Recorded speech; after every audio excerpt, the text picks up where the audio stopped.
everybody. Welcome to another episode of Be the Light with me, Sarah G. Today, we are sitting down with the awesome Ryan Mase, and I'm super excited for y'all to meet him. Like I said a little bit last week, one of the reasons I wanted to have him on today is because I've witnessed some huge change within Ryan lately, especially within the last year.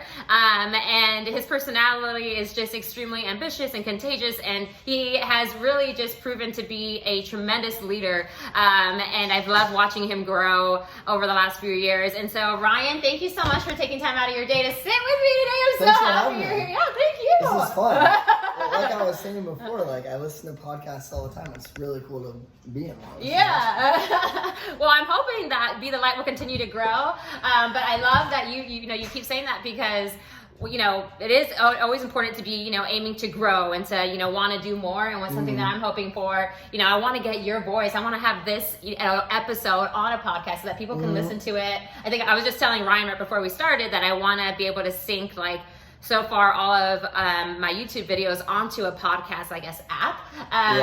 So that this way y'all can listen to them, enjoy them no matter where you're at, no matter what you're doing. If you're on a run, you can just press play and go. I think that's super awesome. Yeah. All right, yay! Let's do it. Let's do it. All right, so today, y'all, we are going to be speaking a little bit about leadership. And like I said, one of the reasons that I wanted to have Ryan here on the show today, it feels weird calling you Ryan. We call him Mase. You can call me Mase. Okay. Mase is good. We call it his full name is Ryan Mase, and so I'm a last namer. Yeah, not too many people can pull that off, Yeah, there's very few last namers. You have a really cool last name though. I've never heard Mase, and so it suits you very well. Yeah, it started in high school in the football locker room where grown-ups just came out and there was this joke where they'd be like, Mase. So in the locker room, it just started freshman year of high school. I was 15. I was always Ryan, and then all of a sudden, all the juniors and seniors, the older kids, when they'd see me, they'd be like, "Man," like that, man. Yeah, and then it just kind of caught on, and then we also had a buddy, another Ryan, in our squad, so I had to have a different name because his last name was McMahon. It's a little bit harder. Yeah. Mase just kind of rolls off the tongue. I was going to say, McMahon, you really have to put some effort into that. McMahon is more effort. Yeah. People always go down the path of least resistance. Yeah, exactly. I like Mase. So just so y'all know, I'm going to be referring to him as Mase throughout today's episode because that is what we lovingly call him. We love him as Mase. I love it too. Yay. But today we are going to be talking about leadership.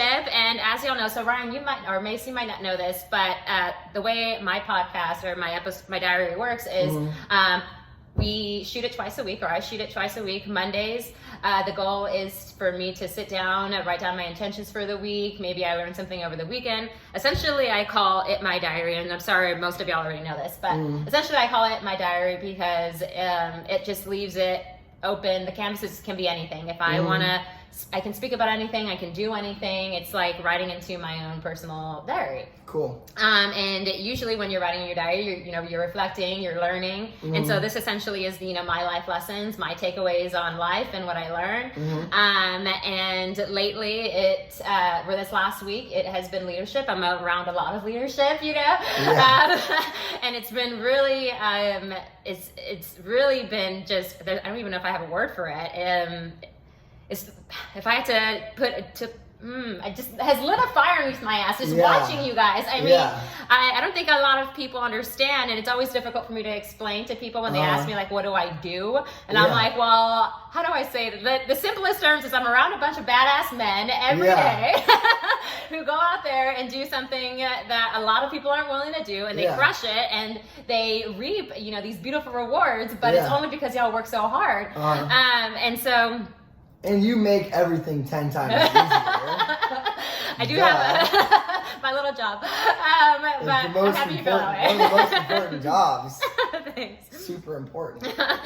But so for those of y'all who don't know, I have known Mase for about 4 years now. When I first met Mase, it was his rookie year, and you did really well that year. It was my second year. It was your second year? Yeah. Oh, okay, sorry. Okay, so it was the second year, but you came, y'all's team. So we called them the Florida Boys because there was a group of 5 or 6 of y'all. I think we had 5 guys. Yeah, and y'all were so energized. I mean, they were always in Spencer's room, playing video games. They would come over just to hang out. Y'all all brought the fun everywhere we went. Yeah. And everybody always loves the Florida boys. Like, you want to be with, everybody wants to hang out with you guys. They're so cool. They're so much fun. But just, like I said, witnessing you grow, you're still that same fun, energetic, ambitious person. But I've really seen you evolve over the last few years into this leader. And so I want you to speak a little bit about that. Mase actually had his father and his brother come visit him last week, or 2 weeks ago. And I thought that was really awesome because they not only were they out here with you, but they got to work with you. So can you speak a little bit about that? Like, how was it? You took one of, like, your dad out with you one day, your brother out with you another. How did that go? Yeah, it's so funny because it was really cool because when I first called my dad and told him I was going to do this 5 years ago, door-to-door sales, it's just kind of a crazy thing to do. My dad was like, what? And in his mind, there was no way I was going to do really that well at this because I had no experience in any sort of sales, and he had lots of doubts about how well I could do at it. And I ended up having a decent first year, and then my second year, when I first met Sarah, we had a really, really good year. And it was cool to bring him out now because it's kind of come full circle from when I first called him, and he was like, what are you doing? And now, like, I took him on the doors with me, and he got to, like, shadow me all day. But we had a crazy day, and it's just so crazy because my dad is in corporate America. Like, he's a pharmaceutical... He does pharmaceutical, he's an account executive for a pharmacy. So his job is way different than my job.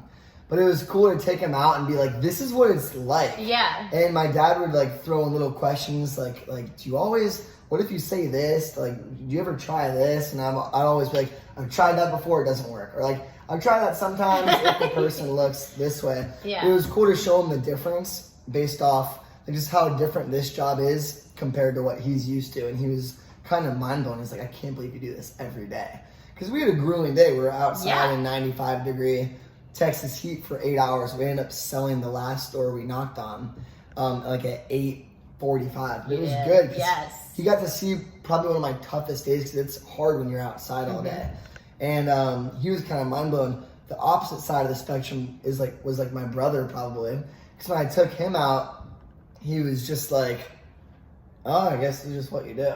Like, my brother wasn't that impressed. Because he's only 18. He just graduated high school. He's just like, yeah, that's just what my brother does. My dad was very impressed because he's had business experience. He was able to recognize how hard this job is compared to what he does. But my brother, who has no experience. Your brother's like a sponge right now. He's like a sponge. Like my brother delivers pizzas. So for him, it was just like, oh, he's knocking on doors, selling alarms. I knock on doors and I deliver pizzas.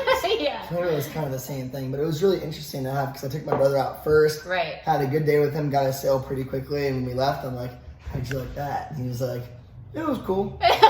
Just like very nonchalant. And then after I took my dad out, I was like, how'd you like that? He's like, this shit was crazy. He's like, that was crazy. He could definitely appreciate your hustle more. My dad had more appreciation for it. That's awesome. What did your dad say when you first told him, like, hey, Dad, I am going to go do North Star? Like, did he know what North Star was? Like, how did you feel at that time? Like, did you know what you were getting yourself into? I knew a little bit, but one of the really cool things, I was listening to a podcast, this guy on ESPN, he went on some rant about how some team made a crazy trade that a lot of people were giving them crap for. Then he was like, you should push your chips to the center of the table. Like, if you don't like where you are in life, like, take a risk.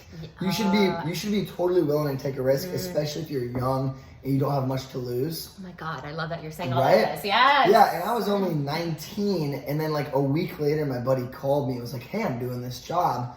And I knew it was really risky to go out we were going to go to St. Louis and do direct sales, this thing I had no experience with, didn't really know the company that much. But something about that, but I thought about that podcast where I was like, it is, because it really is important, especially if you're younger, like you can, and you don't have a family, you can risk a lot. Oh my God, yes. You don't have to be that risk averse. So I had that going through my mind when I got recruited, and I'm like, I think this is my opportunity to like push my chips to the center of the table. I don't know if I'll be good at this or not.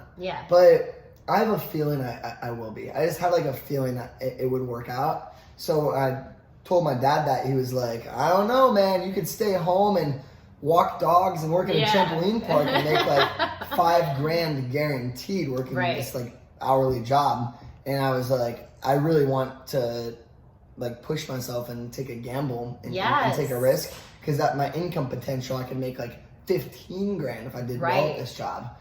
And he was like, all right. And credit to my dad, because he wasn't really telling me not to. He was just like, you can be your own man, you can do it, and I hope it works out for you. Like, I trust you to make your own decisions. And he gave me his blessing. And the cool thing is, my rookie year, every time I got a sale, I texted him. Oh, really? Boom. Just boom. And then he's like, keep them booms coming. Like, you got a text every time I got a deal. And yeah, it was good. And then when I came back, like after my first year, he was like, that was crazy, like good stuff. It was cool. Oh, I love that. So when your dad was here first, I could tell how much he loves, like I could sense he was a family man. Like I'm like, this is the kind of dad that I hope everybody has. I mean, you are like, your dad is awesome. Like he was involved. Like you went and got us. I had to order dinner for the team that night, and your dad and you went to go pick it up, and he came and he has just the same amount of like. I'm like, this is the Mase family. Like I want to be a part of this family. Like they all are so like. He was just so like just into it, like one of the guys, and he just was conversing with everybody. I thought that was really really cool. So kudos to your dad for being a dad of the year. Just like supporting you and loving you. Awesome. He's a cool dad. Really awesome. But a few other things that I wanted to point out that you were just talking about. So one, I love that you were, raised. Again, we're going to give your parents a little more kudos here, because they essentially, had some type of, or somebody did at one point in your life where they made you feel like it's okay to take risks. Like even if I mess up, even if something happens, like I'm going to be okay. Like you knew you were loved enough and encouraged enough that like, hey son, or hey brother, friend, whatever, like take chances. Like we got you, whether, like I said, if you fall or not. Yeah. So that I love. And then two, some of y'all know this and some of y'all don't, but like when so since I started dating Spencer, obviously I've been on a like life journey, like what am I going to do next? What am I going to do next? And last year was a stage where I was like, oh, well, because like it's difficult to hold a job that you're passionate about, but then your boyfriend travels for work every 6 months out of the year. So just when you start to get comfortable in a job, it's like, hey, well, we got to leave. And like, let's go. And you got to stop what you're doing. And so last year I had this weird notion of, well, let me go out and sell with you, right? Yeah. And people always ask me like, why did you quit? Because I did. I quit like maybe 3 months into it. Like I had started selling before the summer started. Not quit, retired. Oh yeah, okay, thank you. Retired. Either way. But this year, speaking to rookies, because now they know, they're like, hey, we heard that you sold, and I tell them yes, and they're like, why should we stay in it? And I almost verbatim say what you just said, and I tell them, do it. If I were you, when I started selling last year, I was 29. 29. Have a mortgage back home, credit cards I need to pay off for at that time. Just a lot of things on my plate that I felt really I am responsible for, right?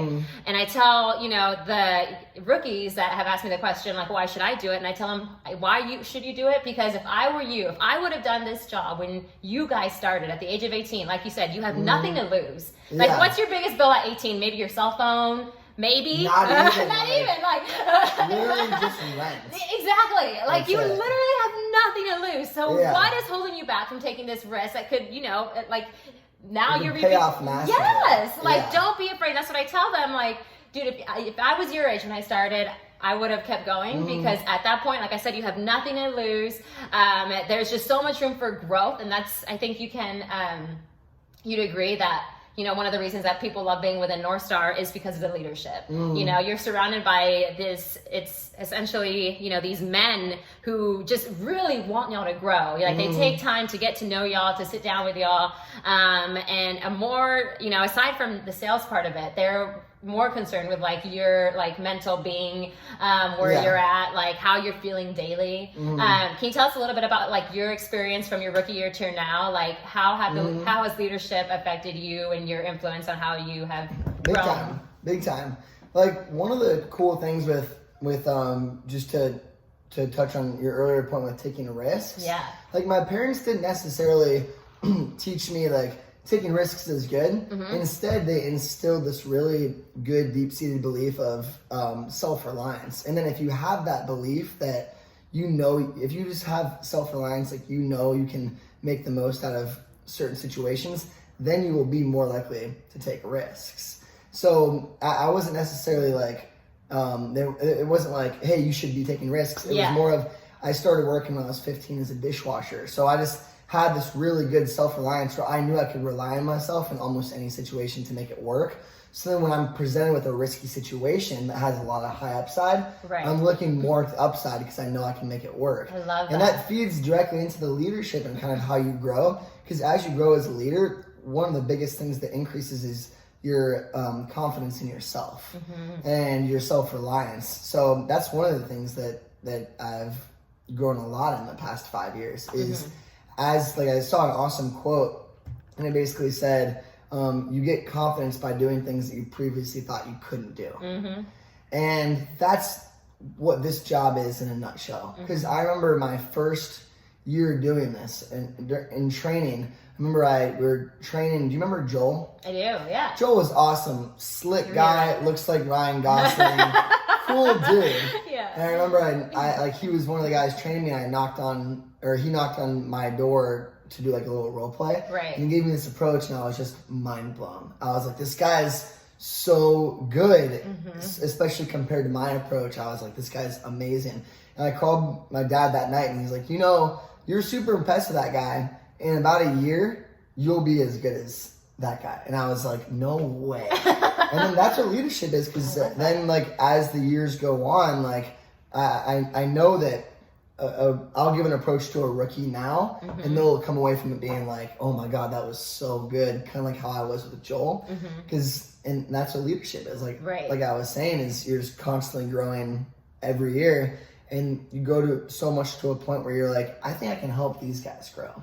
Yeah. And they look at you and they're like, I think this guy can help me grow. You inspire them in a way. Yeah. And as you just get more and more confidence and competence, and you also are coming from the right direction and you genuinely want to help other people get that way, then I think that's where true leadership comes from. Heck yes. I love all that. This year specifically, because I see Mase at the front of the room a lot and a lot of our high leadership threads. Was that a role that you kind of took initiative on? Like, hey, I want to be involved. You stepped up on your own? Or was it kind of like, pushed on you? Or like, hey, Mase, we think that you'd be really good in this position? I think it came from like I always loved teaching, and you're in the same boat because you used to be a teacher, right? And I feel like a huge part of leadership is you're also a teacher in a way.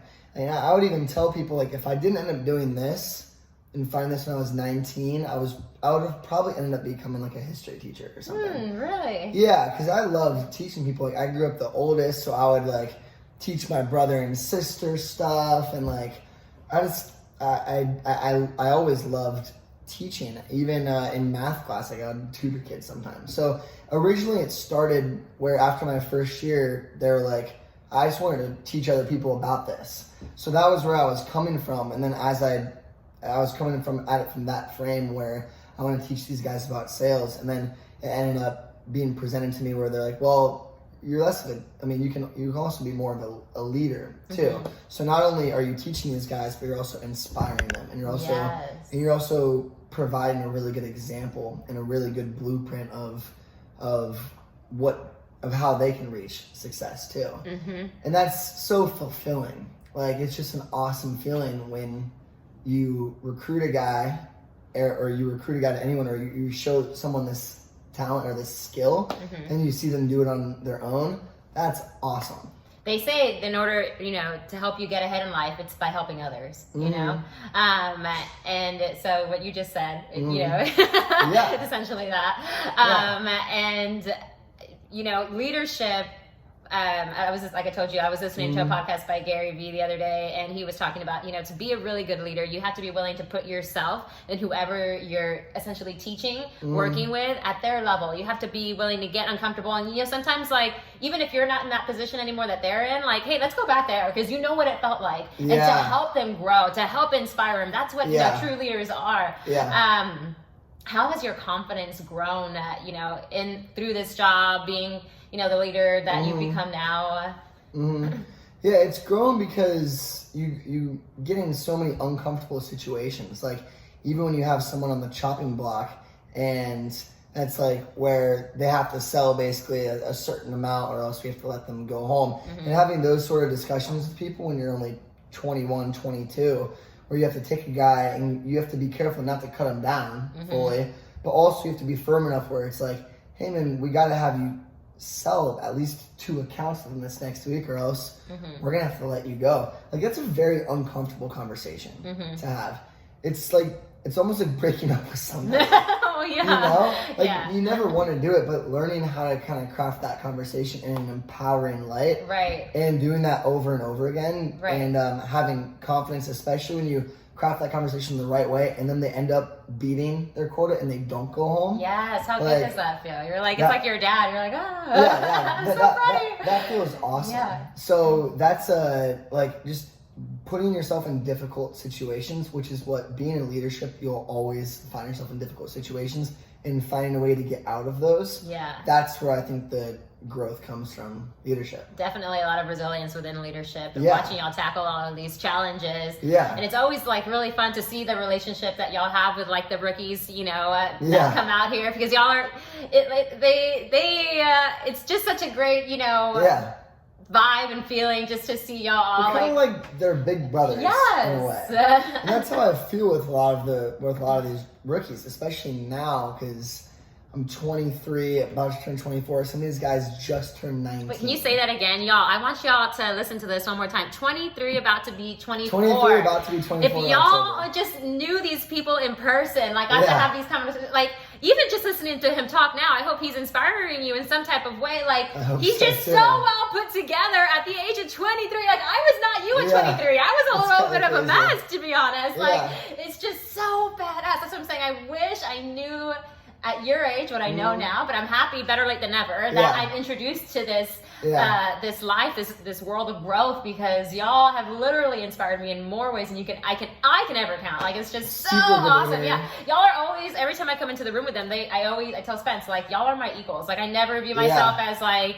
honestly, I always feel like y'all's age. I'm like, oh, am I really 30? Because I don't feel it ever. Like, I'm like, thank you. But y'all, seriously, like, I'm like, I learned so much from you guys. Awesome. And so, yeah, I think y'all are doing a badass job at being the men that you guys are, definitely. And a lot of times, like the poise it takes to do door-to-door sales and to be sitting at 0 sales at like 7 o'clock, it's 95 degrees all day, you've been working for 7 hours, you haven't gotten paid anything yet.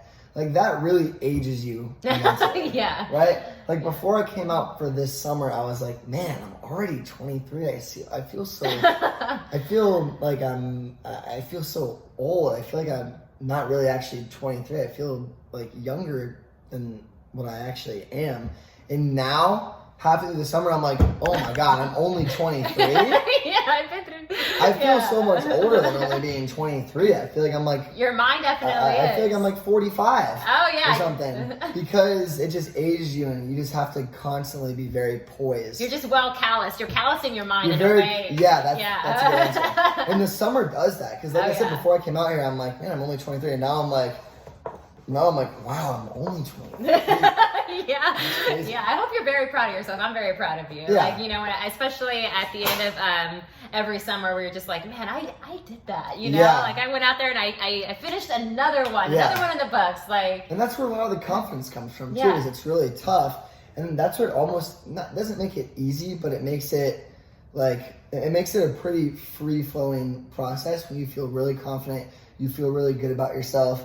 You have self-resilience. Your self-esteem cup is fully filled at the end of the summer because you have a ton of resilience. You know you put yourself in tough situations and come out on top. You're proud of your work ethic. There's a book that I read earlier called The 6 Pillars of Self-Esteem. I can't come up with all of them off the top of my head. It's a great book. It's an awesome book, The 6 Pillars of Self-Esteem, and it's all about all these internal mechanisms that you have and how important it is to keep each one. Like your self-resilience is one of them. Other ones are like your work ethic, your integrity, like how well you keep your word. There's all these different ones, but at the end of the summer, if you've done the job the right way, you have just been working out those 6 pillars. You've been working out those muscles the whole time. So then when you come back home and you're like, I love that experience. I want to show other people this thing, then it makes the leadership really just flow out. Kind of like if you watch like a really good guitarist, like you ever watch like John Mayer or something, he like says something to the audience and like he's just so smooth, he just goes right into his guitar. And you're like, this guy's a great musician. That's kind of how it feels at the end of the summer when it comes to leading and recruiting. It just kind of flows. I love that. Right out of you. Not to compare myself to one of the most famous rock stars in the world. You are a rock star, yeah. Rock I'll star. give it to you. But that's kind of how it, and I've seen other people do it too, like JP and Matt and Graham now and all these other guys. It's pretty cool. Heck yeah. So a couple of the last things I wanted to ask you before we wrap this up. We are this is, obviously COVID hits before we get out to the summer, and everyone was like wondering like, how is that going to affect the, y'all's job? Are we still going to be able to do it? But I don't think one person, that's out here thought we're incapable of doing it. I think all of y'all had the mindset of like, we're going to find a way to make it work. And let's go try it. And honestly, I just by speaking with Spencer and seeing y'all's results, I think this is probably one of y'all's better summers because everybody is kind of like. This is actually my best summer so far. I love that. Which is crazy, but it is. I feel like it just hasn't been that big of a deal. Yeah. Even when I was out at, I went to Florida this past weekend. It was my buddy's birthday, and his family owns a ton of beachfront properties. And we were asking them, like, how's it been with Corona? And they're like, Corona's been the best.